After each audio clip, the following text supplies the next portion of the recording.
It's Wednesday night, time for the Buddy Martin Show. Yankee baseball. Yankees are winning Game 3 at Yankee Stadium 4-0. We've got guests tonight for you to talk about. What else? It's Florida, Georgia week. Trying to figure out who's got the courage to pick the Florida Gators. So far, nobody I know. Do you? Coming up in just a minute, we'll have Peek Wilbur. We've got a new guest, not new to me, new to you, Ainslie Lee, formerly of our staff some couple of years ago. She now works out in Alabama. Very knowledgeable college football fan. And Kevin Brockway, reporter on the beat, all coming up tonight right here on the Buddy Martin Show. So get your popcorn, gather around, turn the TV on in the background, watch the game, and listen to us. We're going to talk some ball. Do you have the guts to pick the Florida Gators? And what about all those injuries all of a sudden? What is going on? Stand by. The Buddy Martin Show is next. Buddy Martin, call him up and tell him what you're thinking. But be kind because he's doing the best he can. Better, stronger, faster. Mama says that alligators are ornery because they got all them teeth but no toothbrush. Hey, what if the voice calls while you're gone? Take a message. Bye. You ready, champ? I'm ready for this my whole life.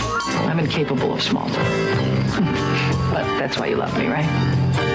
Kind of intimidating to be in the presence of so many great athletes.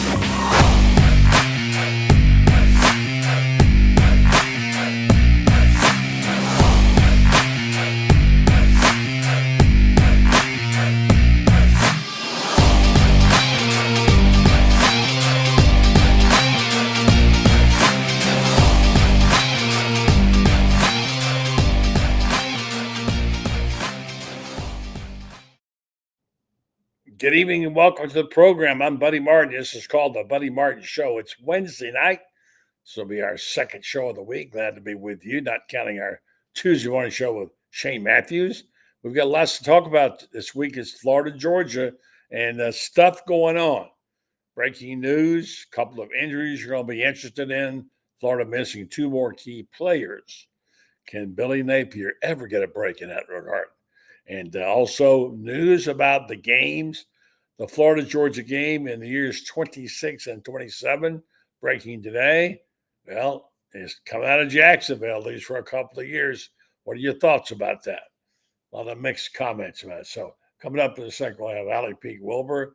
She'll join us. So let's get off our podcast right now. And then, of course, after that, Ainslie Lee, very good young reporter and person that I enjoyed working with for quite some time before she left to go up to Alabama. Then our buddy Kevin Brockway on what's happening on the beat. So Florida Gators will be without starter Eugene Wilson. Breaking news. Can't seem to get a break on this. Probably the best receiver. He's ruled out for the Georgia game with a hip injury today. A story first reported by Gators Online. Uncovered over the course of the season. Been lingering in multiple sources, and he went to see a hip specialist. He is lost for the season. A big blow to the Florida Gators. And get this, starting cornerback Jason Marshall, arguably their best defensive back, out for this season with a shoulder injury. So Marshall is laboring and requires surgery, injured during the homecoming game against Kentucky, did not return. So here's what we got here. We got the starting quarterback, as we know, Graham Mertz gone. We got the starting tailback out. We've got the best defensive back out and probably the best receiver out. So this is not what you need when you're lining up against the number 2 team in the country. You need a little bit of all the help you can get. Bad break for Billy Napier, and we'll see. The question on the floor tonight is, this is before we actually started talking. I want to get your thoughts on this. Before we started talking about the injuries, we didn't know this, is did you have a feeling that something was going to happen? Did you have that kind of thing, and maybe the weirdness of October would prevail again and the Gators would somehow do something different or something bizarre would happen? Well, if it's happened, it hasn't happened in Florida's favor, at least. So we will see what happens. But right now, it's not going in Florida's favor. And I raised the question: Would you have the guts to pick Florida if they were healthy? Look, college football is still a staple of upsets. That's what makes the game still. As we've seen in the SEC in recent weeks, things happen. There's an evenness about the SEC, or has been in recent weeks, where we've seen some of those teams at the top tumble down. We know Alabama's gotten beaten and probably going to miss the playoffs, perhaps, probably. A lot of things are changing. Still much to happen and much to be explained. We've got the situation with teams like Vanderbilt, looked like they're for real. In the meantime, teams like Missouri are not. Georgia, on the other hand, looks like they've had the week off. They're rested. They're big and they're physical. And that's one of the problems that they have, is that they have to play a physical team and come back and then play in that murderous row with those other teams, including Ole Miss, Texas, etc. So, and LSU. So still trying to find that extra win somewhere. They got a good shot at beating Florida State, should win that game, but they need to get one of those other games somewhere. Well, with the top teams they got playing against, the top 4 or 5 in the country, it's hard to get that. So I don't know about Billy Napier's future. We've kicked that around a lot lately. I was on the talk show today in Montgomery. We were discussing it. And I said, it doesn't seem like he's going to lose his job, but a lot depends on what happens. If they show up against Georgia and lay an egg and get beaten and get hammered by Texas and then Ole Miss, and they wind up with a losing year, you get to the end of the year, it might happen. There's some people who still want to see a change at the head coaching job. There are other people concerned about what's going to happen to this program if they keep firing the head coach. We know that story quite well. We've been there. We've seen it. So we will have to play that one out and see. I want to get your comments tonight while waiting on Alec to join us. We've got a lot of questions. Your thoughts. Would you have the guts to pick the Florida Gators? Not necessarily now because of what's happened. Certainly the injuries that I just mentioned are a factor now. So anyway, tonight, good evening, Toby Parmenter. Nice to talk to you again. Good to see you. Thanks for your loyalty. Perry Mason's there. Alex Perez. Good old Alex. How you doing, buddy? Let's see. JLB. Good to see you. Daniel Wells. Wally Gator. Nice to see you, Wally. So go ahead and join up and give us your point of view. What do you think? Do the Florida Gators have a chance to beat the Georgia Bulldogs? Well, you've always got a chance, but is it a realistic chance? And the bigger picture is, where's the program going? That's what we all want to know. And can Billy Napier take them there? Billy Graham might be able to if he was alive. So consequently, it's a tough one. I said before the program started, when I was talking about a healthy Florida team, I said, who would have the guts to pick Florida? If Florida had a full team without injuries, would you have the guts to pick them? It's hard. I see nothing but cowards like me. I can't pick them. But I do see a chance to make a statement. We don't believe in moral victories around here. We don't talk about them, but we do want to see progress. And progress is measured in a lot of ways. Like, for instance, how they play against the point spread does matter. And right now, the latest odds are point spread is 16.5 points. Georgia favored. It's gone down from 18.5. The money line is plus 400 minus 550. The over-under is 52.5. So I don't know. Would you take the 16 points? Would you take the 16.5 points? I would have taken Florida at 18.5, I think. I'm not so sure yet about the other. The other part about that is I wrote a column earlier in the week talking about things like revenge and what have you. We'll talk about how that factors in. Let's go to the Orange and Blue Room and see if Allie's through with her podcast. And she's a busy lady. She has a lot going on other than having 2 sets of twins, doing a podcast, taking care of Eric, and doing other things, doing things for us. She doesn't do anything. Even to you, Allie, how you doing? Good. How are you? Very good, thank you. Just raising the question. Have you heard about the injuries? Yeah, I have. Yeah, I mean, Billy Napier can't catch a break. Yeah. You lost your starting quarterback and your starting running back, but we know how that worked out to their advantage because they found the fabulous Frush and got him in there.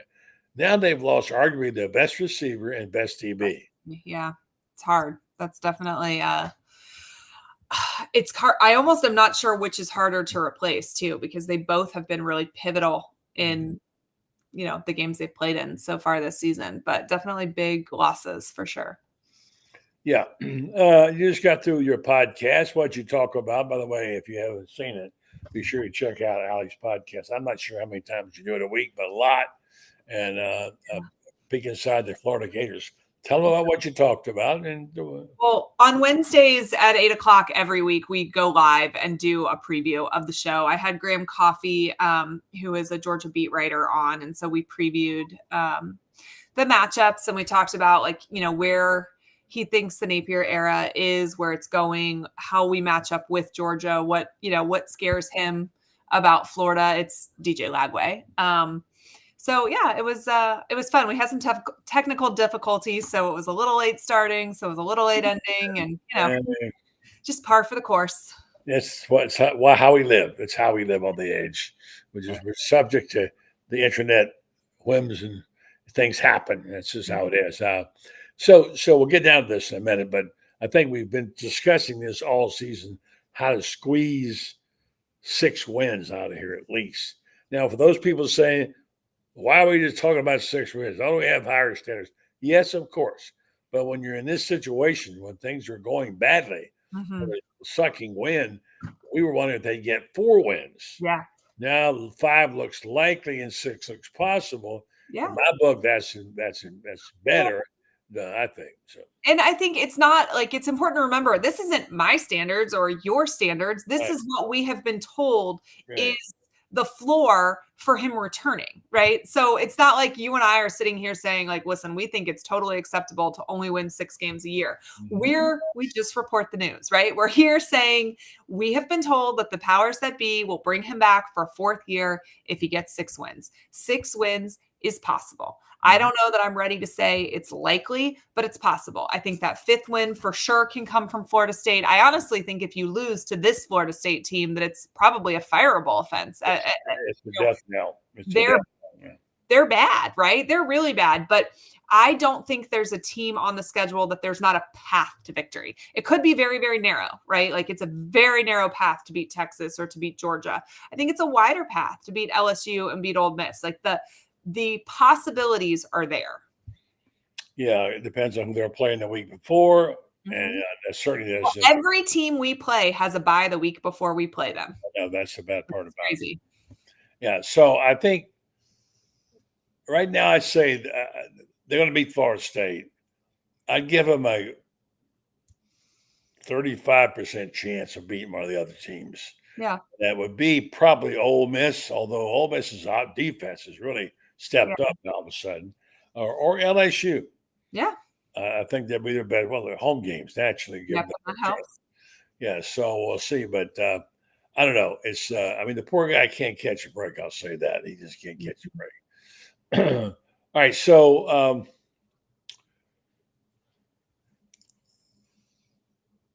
Lagway has made it exciting again. Yeah. I mean, it's a guy I really love watching. I'm looking over your shoulder at your grandfather's picture there. He would really enjoy Lagway seeing play, and the only thing that concerns me is Georgia is very physical. You could get beat up against a team like Georgia. He's not a kid who's going to back down, but I hope he'll use the ground as his friend. Yeah. And not try to run over people, whatever, because those guys from Georgia can beat you up. However, having said that, Georgia's got some flaws. The quarterback position being one of them. What did he throw? 3 picks again last week? He's had 6 in the last 2 weeks, I think. Yeah. So that's still doable.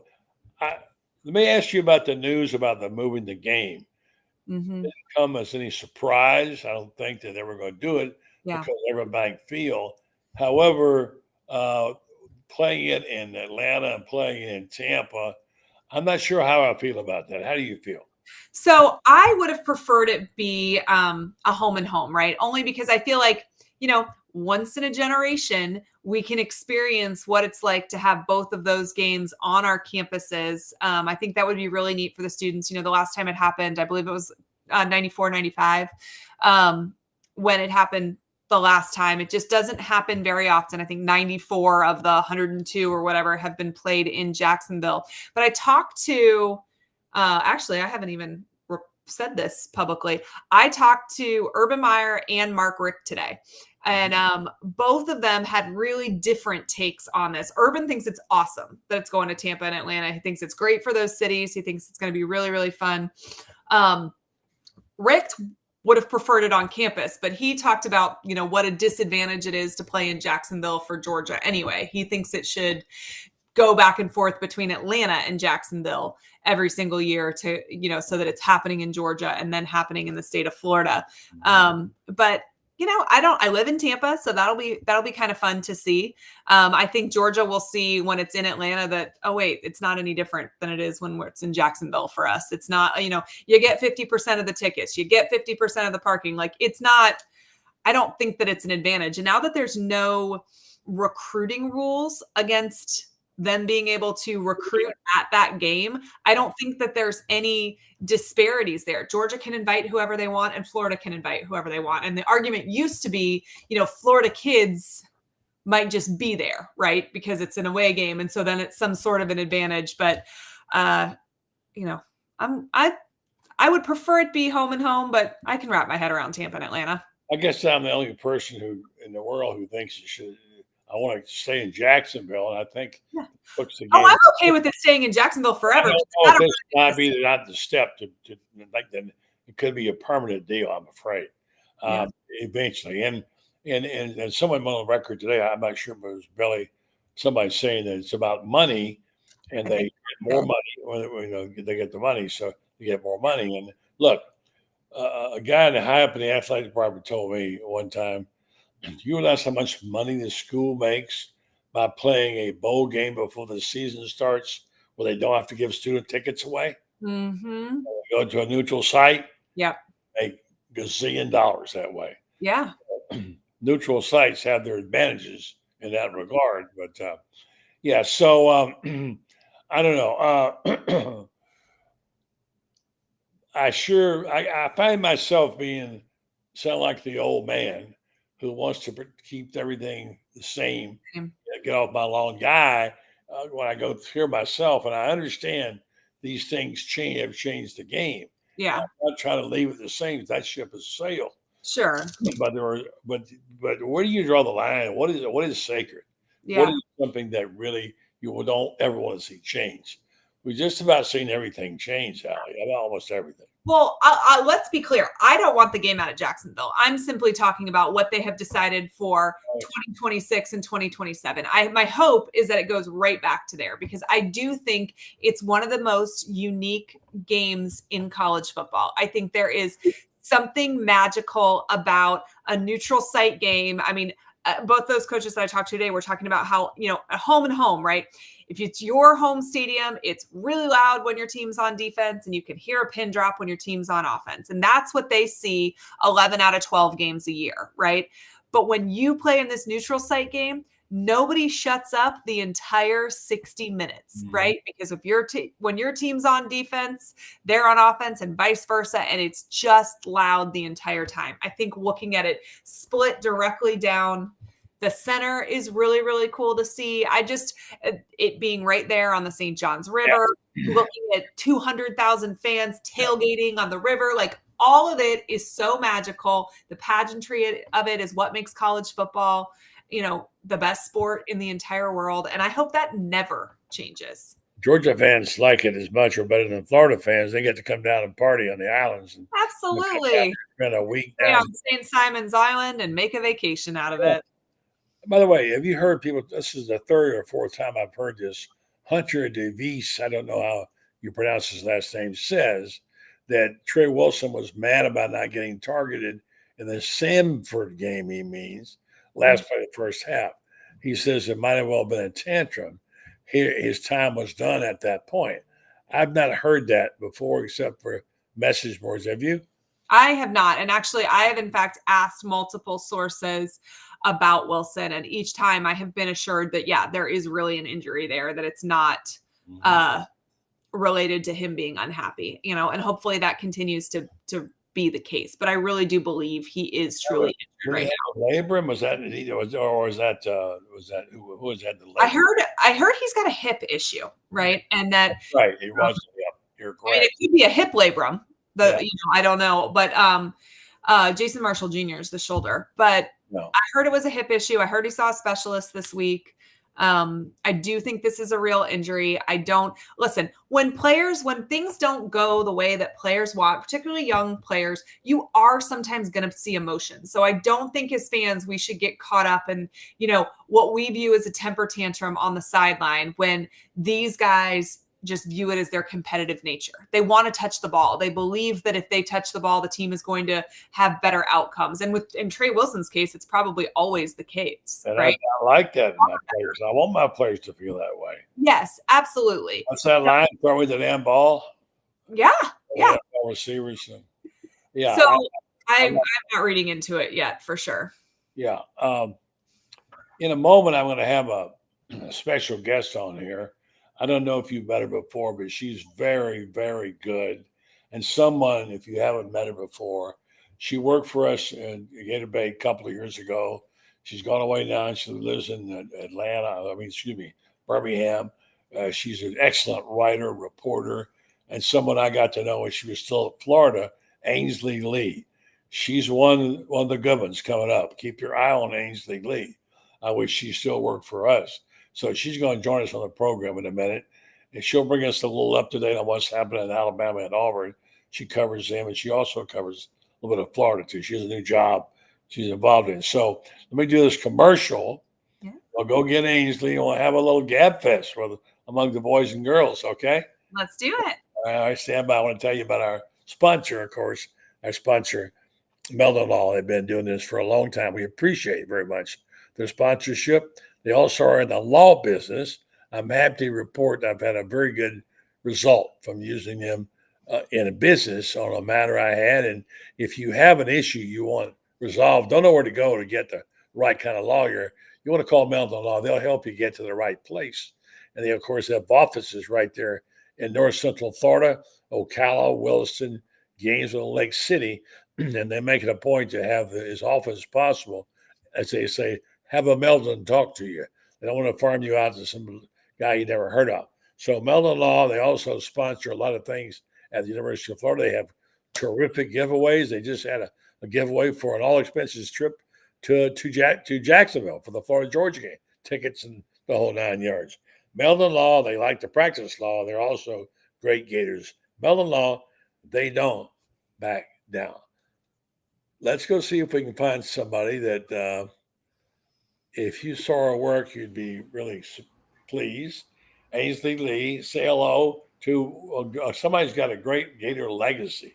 Allie Peek Wilbur has been doing a podcast a long time.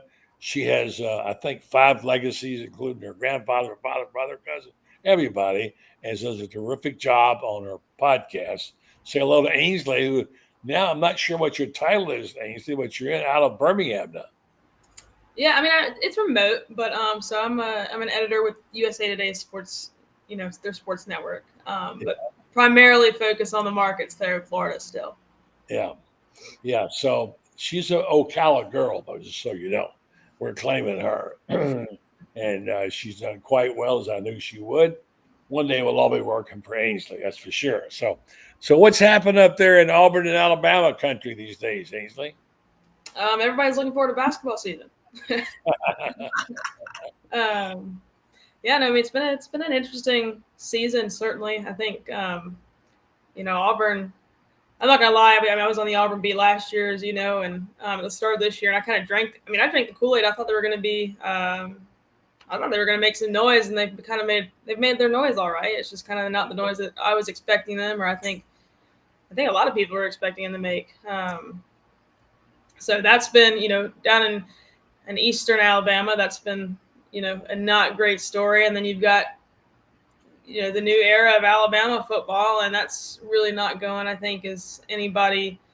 I can't say people didn't expect it to go that way. I think if you really paid attention, you expected it to go that way. But of course, the fans and the people who watch it in the crimson-colored glasses, I don't think they expected it to go that way. The Vanderbilt stuff was unbelievable. I actually went to the Alabama-South Carolina game, and that was, one bad throw by South Carolina's quarterback from going into overtime at least, in Bryant Denny. So they haven't been playing their best football, and we'll see what the off week does for them this week. But so like I said, everybody's just kind of looking forward to basketball season here. It's kind of crazy how it's changed and that Alabama's a basketball state now. Hugh Freeze remembered they could run the football, didn't he? Finally. Yeah. No, I guess he got a lot of criticism for the way he handled things down there. What's up with the latest thing with him? Is he? He's going to survive, isn't he? He'll survive, and I think his recruiting is certainly. I always say that's like the best. That's the best tool a coach that's not doing too well can have, is doing well on the recruiting trail, and that's what he's been doing so far. But yeah, I know it's funny. I remember last year he said that he was asked at one of his radio shows, like, who's your coaching influence? And he said Spurrier. And you watch kind of how the offense has looked in terms of him wanting to pass the football a lot. And you're like, yeah, that sounds about right. But yeah, thank goodness he realized that sometimes you can just hand the football off, and that's fine. And so that worked against Kentucky last week. We'll see if he remembers that rolling into this week. I can't remember who they have this week, but yeah, in terms of temperature check, fans obviously aren't pleased with how this season has gone, but they see, them having currently, I think, a top 5 or at least top 10 recruiting class coming in, if everyone sticks. And so that's helping his case plenty. Well, you grew up a Gator fan. Your family there in Marion County, and you know what it's like to win and lose. I know it's a lot harder up in Alabama. When you lose a game in Alabama, it's almost like a funeral. Talk about the differences, or is there one, between what the people are like, the fans are like, in Alabama versus Florida? That's a good question. I think a split of having, obviously there's other colleges here in Alabama, but really it is, do you root for Alabama or do you root for Auburn? And, Florida, we've got Florida, you've got Florida State, you've got Miami, of course. Those are your big three, but even, you've got strong contingencies at UCF and USF. And so I think that's different. It's a split. Like, it's not a 3-way split. It's not a 4-way split. There are 2 teams that you're going to root for on Saturdays. And in college football is it. There's not a professional team here like there is at Florida. So they live and die and breathe on Saturdays. And I think I've learned, being in the social media space of both Florida and here in Alabama now, they're about as toxic, right? As I think, any of them. They hang with the best of them in that regard. So it's a little different, but I think really when you're dealing with the SEC, they're all about the same. They're all about the same, and the way they conduct their business as fans and how that goes. But again, I think there only being 2, major flagship universities in the state, and then they're not big professional teams, I think really plays a difference too in a roundabout way.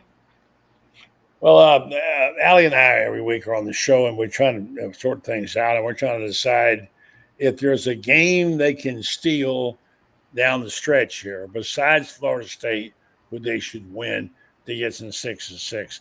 You're outside the sphere, but you follow Florida, and you're knowledgeable. What's your feeling about Napier, his job security, and whether or not Florida can get to 6 wins? Yeah, I think Obviously he's coming in, Billy, that is coming into a really, really pivotal stretch for his time at Florida, whether that's an extended period of time or not. It definitely, I feel like the temperature, and again, I'm not as plugged in as I used to be in Gainesville or Florida, but the temperature seems to have shifted a little bit in a more positive direction. If you're Billy Napier, and the seat might have cooled down a little bit, but again, I said recruiting is a big tool if you're a coach that's not succeeding, on Saturdays. And I don't think, it seems like that recruiting class that he had put together isn't really sticking right now. So that's not helping him. So that's trending in a not great direction if you're a coach that, isn't winning ball games. If he can get to 6 wins, I think I said at the beginning of the season, like if he can get to six wins, I think he's safe just with that schedule.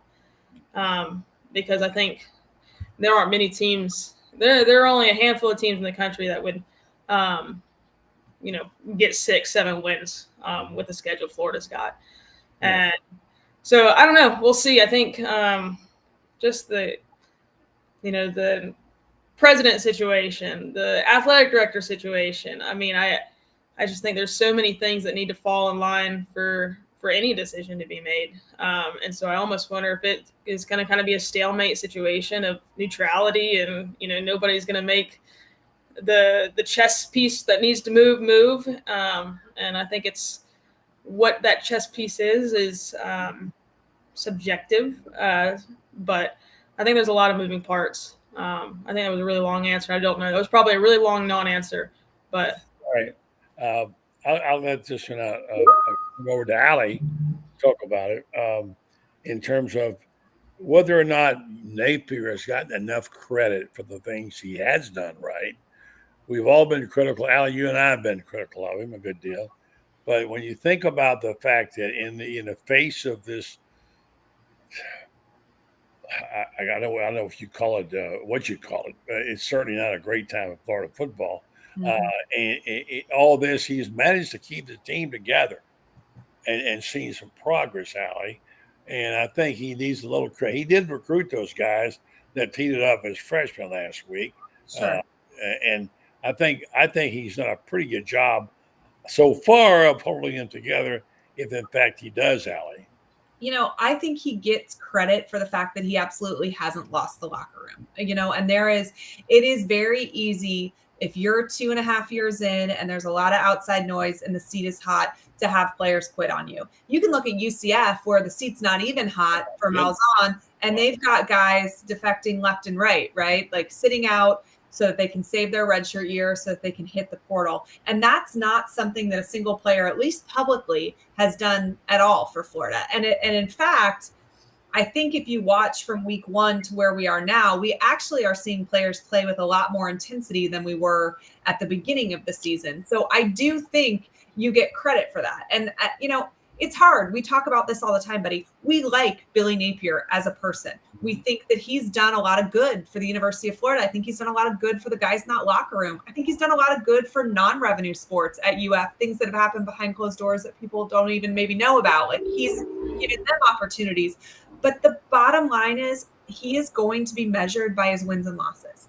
And he doesn't have enough wins. And a lot of those losses are things that I think people believe are somewhat self-inflicted, right? There are so many wins we could have gotten back 2 to 3 last season alone where we wouldn't be having these conversations today if there weren't the mental errors that he promised us in that first press conference weren't going to happen. The reason we think that he is organized and that this largest staff in college football is going to exist is because he told us so.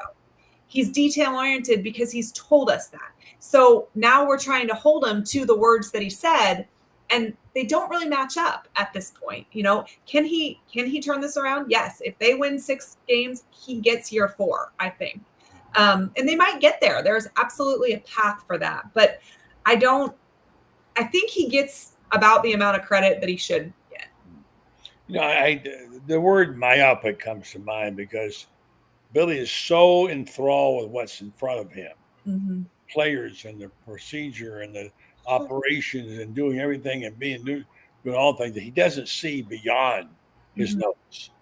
And you'll say something to him like, hey, it's raining outside, Billy. Really? You know, I mean, I'm just making that up, but he didn't seem aware sometimes of the nature of the fan, the temperature of the fans, Mhm. how they get upset when he doesn't speak to the issues, when he talks around everything in his press conference. He won't directly comment on something. Or worse yet to me is that you can't identify who's responsible on his team for what.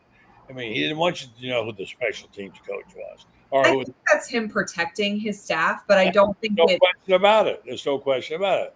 But that can't go on forever. Yeah, but that's also, if you're working PR for the University of Florida, that might have been Billy Napier's worst problem of all since being at UF. Is there are things that he has said that he could have just changed the wording. The meaning could have been exactly the same, and it would have been received so much better by the fan base. But sometimes that takes somebody who works for the university to do a little better job coaching you on what you need to say when you go out there. I mean, honestly, I think UF fan base is brutally honest, right? We demand a lot, but we will always have your back. And sometimes they just want somebody to stand up there and say, we weren't good enough. We did not do, what we practiced this week. We didn't look good. Our fans deserve more. I'm sorry, we're going back to the drawing board. Just own it. Don't dance around and tell me I saw a lot of good things out of there. The scoreboard might not reflect it, but there was a lot of effort and I think we got better and we had a good time at practice. We just haven't put it together yet, but we're building that foundation, and give the other team credit, because it's not that we played poorly. It's that they're just so good. And it's just beating around the bush. You lost, you weren't good enough. Own it. Let's move on to the next week. And I think fans would accept that a lot more than what we get at press conferences. We all remember ACU too, and I hate to always go back to Spurrier because it's like, come on, buddy, he's been gone, he's not part of it. But I always loved, he said, we played lousy, we coached lousy. He took blame and gave blame, and he didn't cut anybody slack. He called them out for being lousy, And Billy's like, oh, we can't say anything critical about that person. I mean, we can see it. We saw the game. We saw the number of people on the field. Why is it so difficult to get the correct number of people? Well, 2 weeks ago, we had the feeble excuse of, well, he was one of the guys was hurt, wasn't supposed to go back on it. Well, why not? Why don't you have somebody there looking into that? You want to know something crazy about that? I talked to somebody from the field a couple of days ago.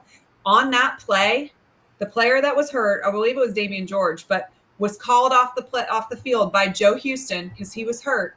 And Coach Napier sent him back out. Wow. And told him, no, you're supposed to be out there, and sent him out. And if you watch the tape, then it takes him 10 seconds to make it to the far side of the field, and then we get the penalty. So not only did we have 12 men on the field, but it was Coach Napier's fault. So when you go in that press conference, own that. That was my bad. I had a miscommunication. Yeah. I take that on me. Don't say an injured player wasn't supposed to be out there. That sounds like it was the injured player's fault. It wasn't.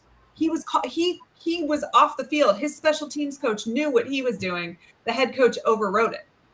And these are the kind of things, Ainslie, that people get disgusted about. These stupid mistakes that they make not once but twice, and sometimes 3 times. It's hard to understand why it's so hard to count to 11, Ainslie. Yeah, no, I watched the Tennessee game from about 10 feet from where I'm sitting right now, and probably about put a hole through the window or something. I don't know. It was maddening. But I will say, again, having spent the last year and a half covering Coach Freeze, he's the guy that's too honest, way too honest. And the Auburn fan base is like, you got to stop. You're open your mouth and just put your foot in it type thing. And so, they're like polar opposites. They being Coach Freeze, who I've covered, and watching Billy's press conferences, and so it's been really funny to kind of watch or read the comments on social media in terms of, you've got a guy like Hughes. Some people get mad at him for throwing his quarterback on the bus, and why is it always the player's fault? Your kid threw 4 interceptions. I mean, the coaches aren't out there throwing the football, and so sometimes you just got to be like, dude stunk tonight. And I think that's where you see like very Spurrier-esque out of Hugh versus, Billy, who's, we've got to go back to and evaluate. That might have been Mullen. I can't remember who the evaluator was, but It's Napier. He wants to. Yeah. Always got to evaluate, or I'll talk to you after I watch film. Like, buddy, you don't need to watch film. We all just watched it, and if you're on the sideline, then you saw it too. For sure. Yeah, I mean, I mean, if you're at either extreme, as in terms of being super coy and not taking accountability for stuff, versus, here's exactly what went wrong, here's whose fault it was, people are going to be upset either way. It's all about finding a balance. But it has been humorous for me, kind of being on both sides of Twitter or X and watching kind of the fan bases melt down, press conference after press conference after press conference. Yeah. Ainslie Lee from USA Today, I want to thank you for being on the program. Come back again. Let's do this some more. And tell us what you're working on next, Ainslie. I mean, I'm on the back end of things nowadays, so I don't really work on much. I just kind of coach the people who are working on stuff. So for us, lollygag jobs, easy job. Yeah. Slide. I think I edited like 30 stories today. Today was rough. It was crazy. That's hard to do. I mean, I help out with the Gainesville market, and I help out with the Athens market. So it's been a big week, and it'll be a big weekend. And this is probably one of my favorite weeks of the year until it's not anymore, which is typically around Saturday night, Sunday morning. But it'll be a busy weekend. You take care. Let's do this again, Ainslie. Appreciate it. Ainslie, USA Today. Thank you. Thank you. We're going to talk to Kevin Brockway, but one thing I want to get back to you on is, if you trace the history of this series, and you know it well, I wrote this column that hate, bitterness, revenge have always been motivators in this game. You go back to whatever game you want to go to. Yeah. 51-0 game or the 75-0 game, which Franz Beard's dad saw. And it was always something about that game. The people don't forget Florida, Georgia. And I'm going to have Kevin Brockway on here in a minute. It seems like nobody is upset about ETN going across to the other side. Yeah, I don't get it. That was something I talked to both Urban and Mark Rick about today, because I am just so blown away by that. And I understand that we're kind of in this moment in college football where, it's all about the money, right? And so you go, it's a business decision, and rivalries matter less. But I'll tell you somebody that rivalries matter to, and that's Kirby Smart. And that's why I think that he always has his Georgia teams ready to play. And when I talked to Graham Coffey today, he told me a really interesting story. You may know it, but when Florida went to Athens, when Jacksonville Stadium was getting renovated, and Spurrier hung 50, right. To hit that 50-point mark, backups were in, and Spurrier, he wanted to set the record, right, for most amount of points scored. But do you know who the backup DB was in that game on that touchdown? No. Kirby Smart. So I think that, Spurrier talks about how his hatred for Georgia stemmed from his playing days, and I really think Kirby Smart's does too. He was part of that game where Spurrier was enacting that revenge from his playing years, and I think maybe we're experiencing some Kirby's revenge. Well, Kevin Brockway's got a story on ETN. Let's go get him. But first, let me tell you about our sponsors. We got some fine ones. We mentioned, of course, Meldon Law. TitanMRI.com is one you should know about. If you need an MRI, you're in the North Central Florida area, take this down. Titan MRI will custom make your experience, including giving you a appointment if you need it at nighttime or weekends, if you can't get there during your work week. If you have certain idiosyncrasies about going to get your MRI, they understand how some people are claustrophobic. They have bigger cages you can go into, and when you take an MRI, you know how close it is in there. They're aware of that. And if you have problems with your insurance and you haven't got up to date, but you need an MRI, and when you need an MRI, you need one, they'll take your cash or card, and it's not really that terribly expensive. So I encourage you, if you need an MRI, go to TitanMRI.com and look it up and make an appointment with those folks up there. Let's go see what Kevin Brockway is up to. Let's see here. Where'd you go, Kevin? You're here somewhere, I know.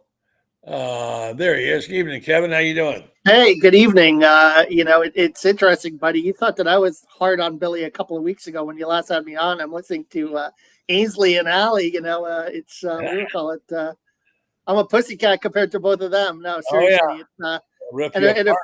Yeah. Ainsley has to edit my copy too, so I mean that's a very painstaking job for her. I feel bad. I have to put her through all my typos every day. So If that's the worst she's got, she's in good shape. You're easy to edit. You do a good job, and I know you know Allie. of course. We're trying to decide the fate of Napier.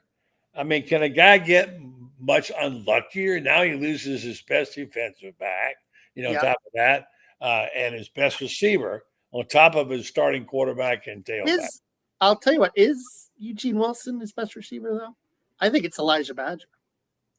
I mean, I think that this kid has come in and he's done nothing but make very good catches all year. Now, I mean, there was a lot of talk about Eugene coming in the season, and rightfully so, on what he did last year, and he dazzled in the spring game.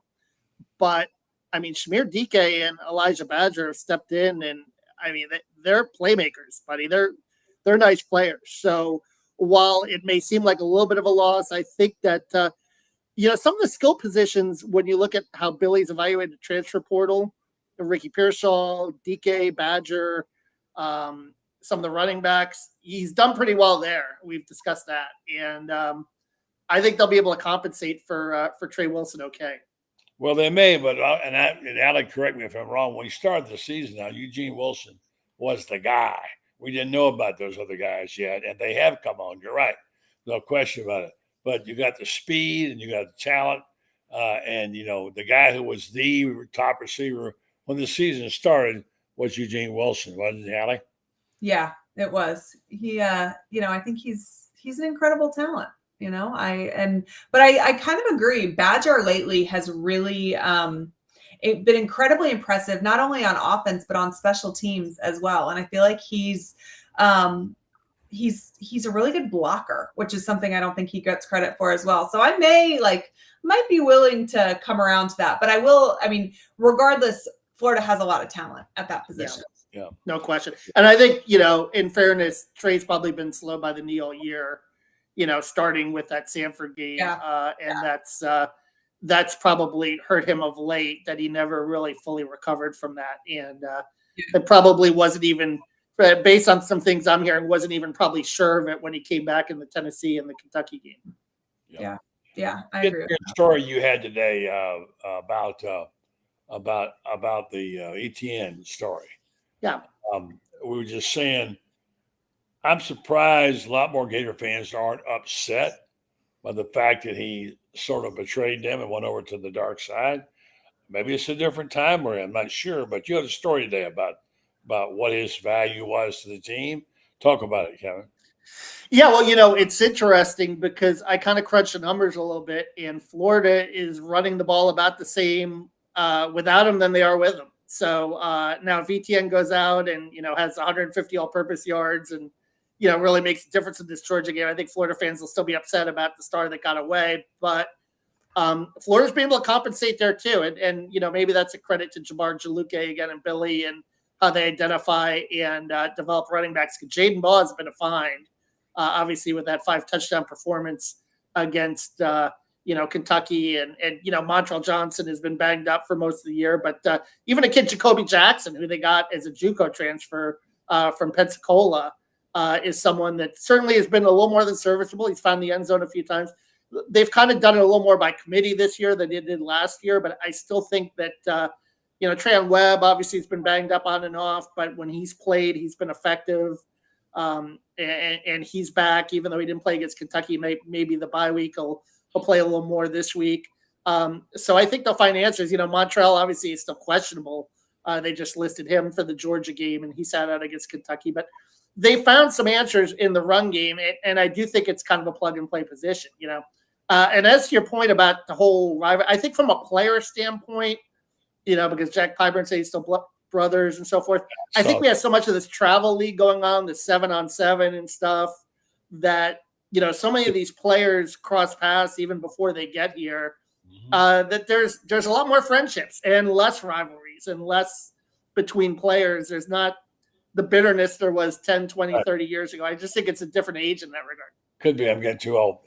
The bottom line is that there's talent there. We've seen that.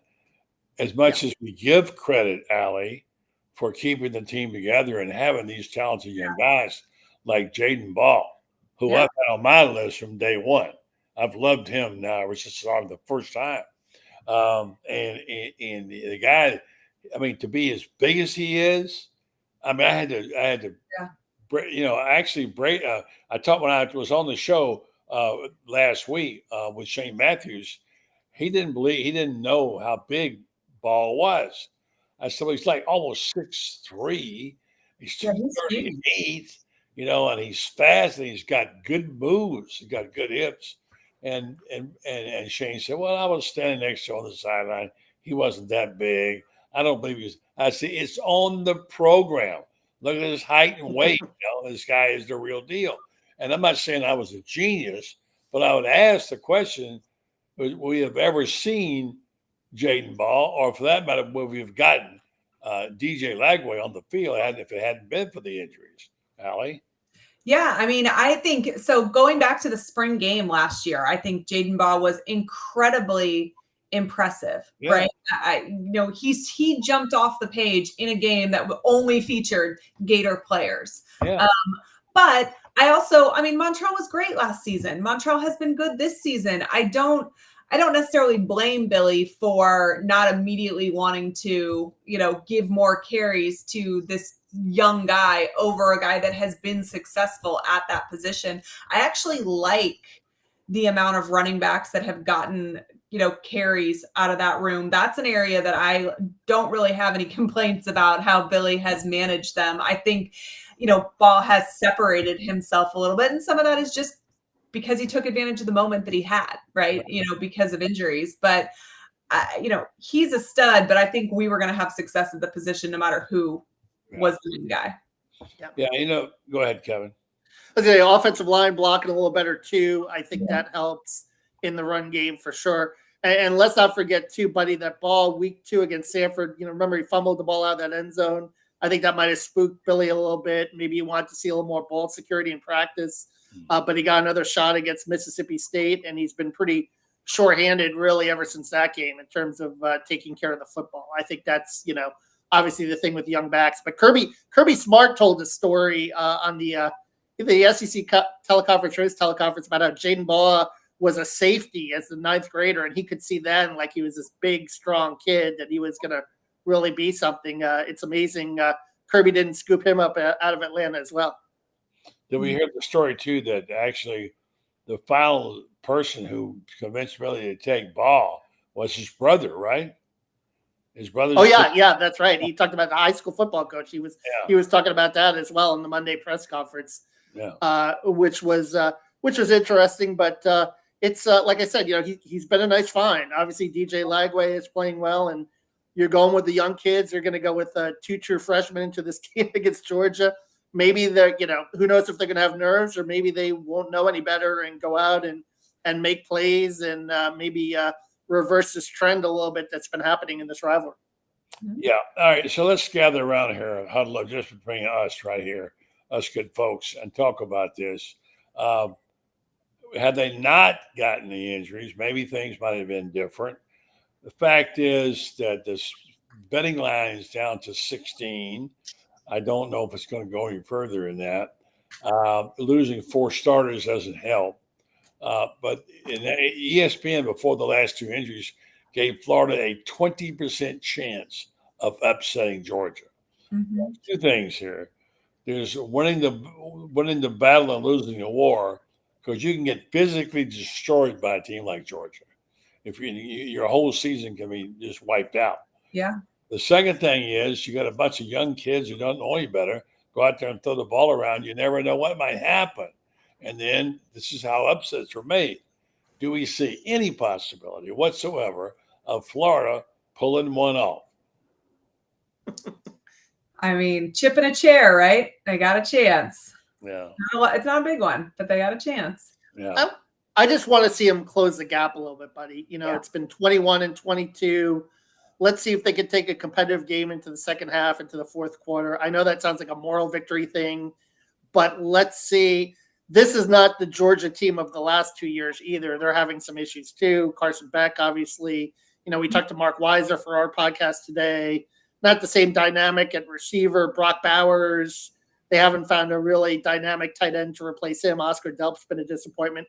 So, this is a Georgia team. And it struggled against Mississippi State. Obviously, they went on the road and they had an impressive win against Texas. But their defense has been kind of up and down as well. Two of their defensive backs are going to be out the first half due to targeting penalties. So Georgia's got a little bit of vulnerability too. So I just, obviously it's been a good October for Florida in terms of you're seeing signs of growth and progress. Let's see if that progress can translate and them not lose a 3-touchdown game to Georgia again for a third straight year.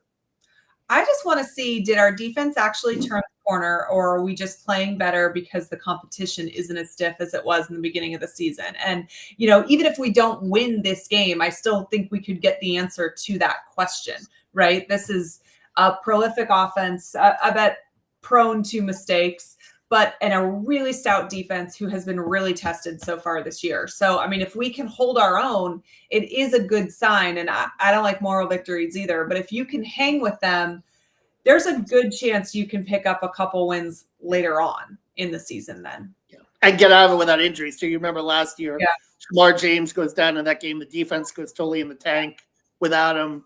You can't afford, there's been so many, now you see Jason Marshall Jr. banged up after Kentucky.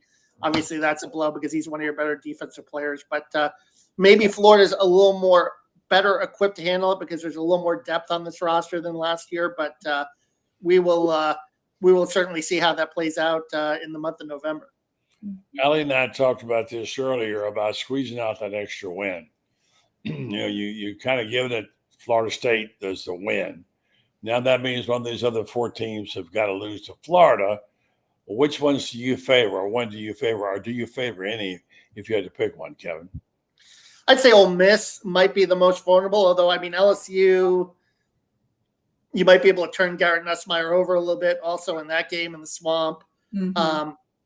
Probably one of those two. I would but I would still lean Ole Miss. I think from a talent perspective, LSU's a little bit more of a talented team. So, that might be, Lane. It's been a little bit disappointing for them. And if they suffer a few more losses, who knows what their mindset's going to be coming on the road in a game like that if they're out of the college football playoff picture. Maybe they'll, let down a little bit. So I would say that's probably your best chance to pick up the 6th win and get to a bowl game is Ole Miss. It's a very good point. And one I'll end on with this is that this is November. We're right in tomorrow, next day. And this is the time we've all talked about the residual impact of playing in the SEC, that constant pounding, when it takes a toll on you, especially if you're not deep. Now, we could see some teams that emotionally and physically could fall apart in November. Completely, and it goes out of control. We've seen this happen. This is a danger. This is something that could change everything in the second half of the season. It's already been crazy, as we've seen with Vanderbilt. Are you guys expecting a kind of a crazy November? For sure. Yeah. It's right.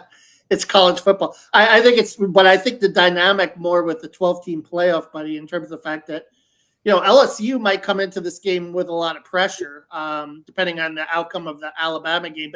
But say if LSU beats Alabama and is back in the mix, do they have the letdown against Florida? Do they play a little tight, knowing that they still need to maybe win out to secure a college football playoff spot? If they lose to Alabama, are they, do they check out? That's the other aspect of it too. But I think this whole 12-team college football playoff puts a new wrinkle into the season in that regard. Ellie, he's held it together so far. The question is, can Billy hold it together? He keeps getting injuries, and they start getting beat badly.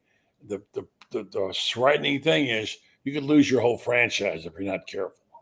Yeah, each week is going to get harder unless they're a win, right? That's the harder to keep the locker room intact, harder to keep the outside noise out, harder to keep your job.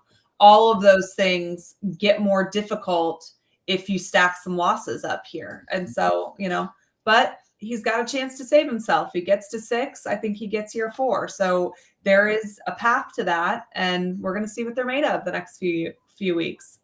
I thank you both for your contributions tonight. Allie, tell folks about your podcast and when they can tune it in live, etc., so they'll know you have a growing audience. She's getting to be a very popular podcaster in our community. Allie, tell them about your podcast. You can follow me on YouTube, A Peek Inside Gator Football. Every Wednesday at 8:00 during the season, we go live with a preview of the upcoming game. And, there's about 4 or 5 videos a week that drop. And so come check it out. It's good stuff. And Kevin, you got basketball coming up, which is one of your long suits as well. I know you're looking forward to talking about that. And this is going to be an interesting year in basketball for Florida. Oh, no question. Yeah, Todd Golden has certainly got a squad. Walter Clayton today named to the Naismith list, top 50 college players. Obviously, he leads the way, and it's going to be preseason top, 18 right now, first time since 2019. They're ranked preseason top 25. So I think Todd Golden has the program on a good trajectory, but it's going to be another bear in the SEC, buddy. A lot of quality teams, obviously led by Alabama. And Mark Sears and Nate Oates and what they're doing over there, and then Auburn with Bruce Pearl, and you've got about Florida's picked to finish 6th, and they're 18th in the AP poll, so that tells you the strength of the league compared to just 10 or 20 years ago when the SEC barely got teams in the top 25. Good stuff. Thanks, Kevin. Appreciate it. Good night, Allie. Thank you so much once again, and talk to you next week. And enjoy the Florida-Georgia game. Are you staying home or are you going? I'm staying home. We got lots of kids' sporting events, but I will be watching. All right. Have a good weekend. Thank you so much. Allie Peek Wilbur. All right, folks, I want to thank you and thank our sponsors. We mentioned a couple already, TitanMRI.com, of course, Bell Law. And what we like to talk about a lot, RenStar Medical Research.